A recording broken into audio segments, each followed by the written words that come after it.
Issuing smart credentials with IDaaS using PKI as a service. IDaaS can use smart credentials, identities based on certificates, for a strong second factor identity. These identities can be delivered to a smart credential app on the user's phone and enable passwordless login. In this demonstration, the IDaaS and PKI as a service setup will be defined. Then a user will be enrolled and register their smart credential using the Entrust Smart Credential app.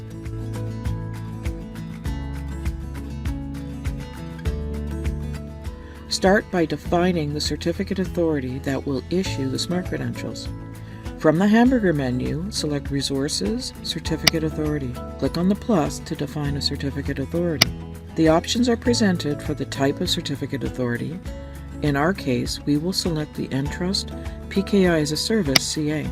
With the PKI as a Service option, you do not need to have a PKI already enabled. This process will create a cloud instance of the Entrust PKI for issuing these smart credentials. In the name, give it a meaningful name. Notice the issuing CADN will reflect the name you choose. You can keep the recommended DN or change it.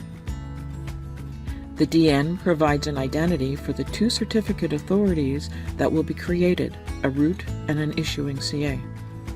As you can see, the settings are well documented to explain what the sections mean. The PIV content signer settings will be updated after we save this configuration and the PIV content signer account is created. The digital ID configuration will define the digital IDs that can be used. As you can see, there are already 2 added, and those are sufficient for issuing our smart credentials. Click Save to save the configuration and have the PKIs generated in the cloud. Once ready, you will receive a notification.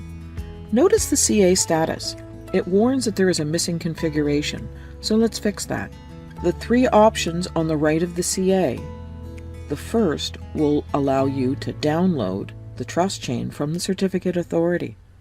This is required to trust the certificates issued by our certificate authority. The next option allows us to test the connection. Clicking on it will reveal we need to create a PIV content signer. Using the final option of the actions, we can create the PIV content signer. The details will be taken from the CA we created. Click Create. And now notice the status of the PKI is a green check.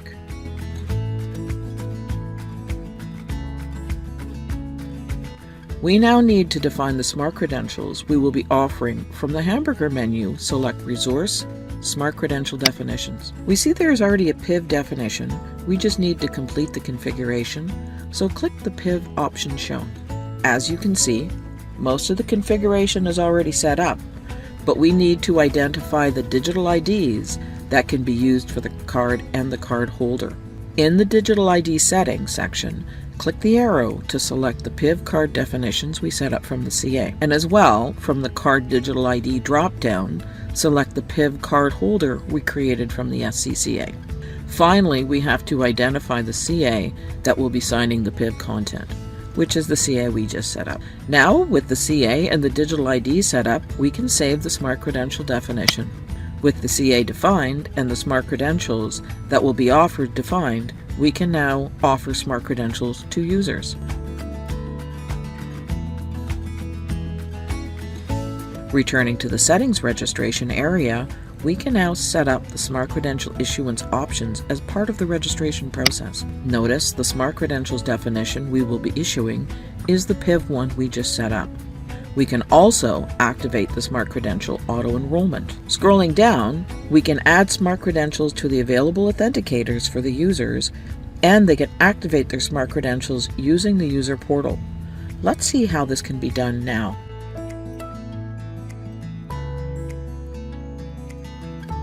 Viewing my profile, authenticators, click the plus to see the Smart Credential option is now available. Click the Smart Credential to assign one to me, Alice Admin. Because I am Alice Admin, I can immediately activate my account with the QR code using the Smart Credential app on the phone.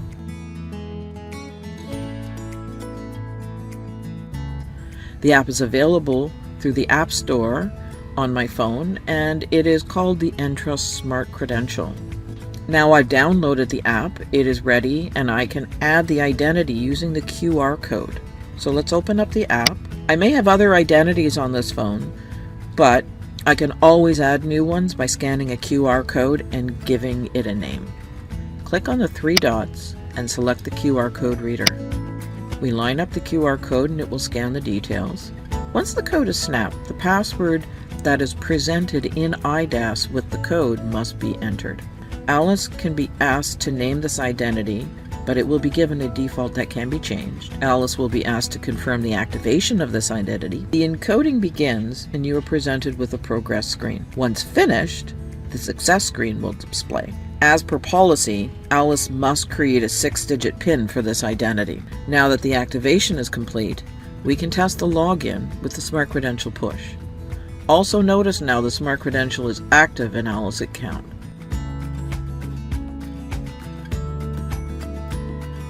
Alice admin will log in, and as she identifies herself, we look at the alternative authenticators.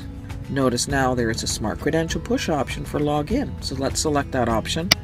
On my phone, there will be a new challenge notification, and the PIN is required. The authentication challenge is shown, indicating the transaction details and the options to confirm, cancel, or raise a concern. Select Confirm. We are now logged into IDaaS. The app approves the connection and the details are shown. That is how Alice admin can now use passwordless login with IDaaS using a Smart Credential issued by PKIaaS as a service. Please see our library of training content or sign up for a class online. For more immediate assistance, contact our world-class support team any time of the day, no matter where you are.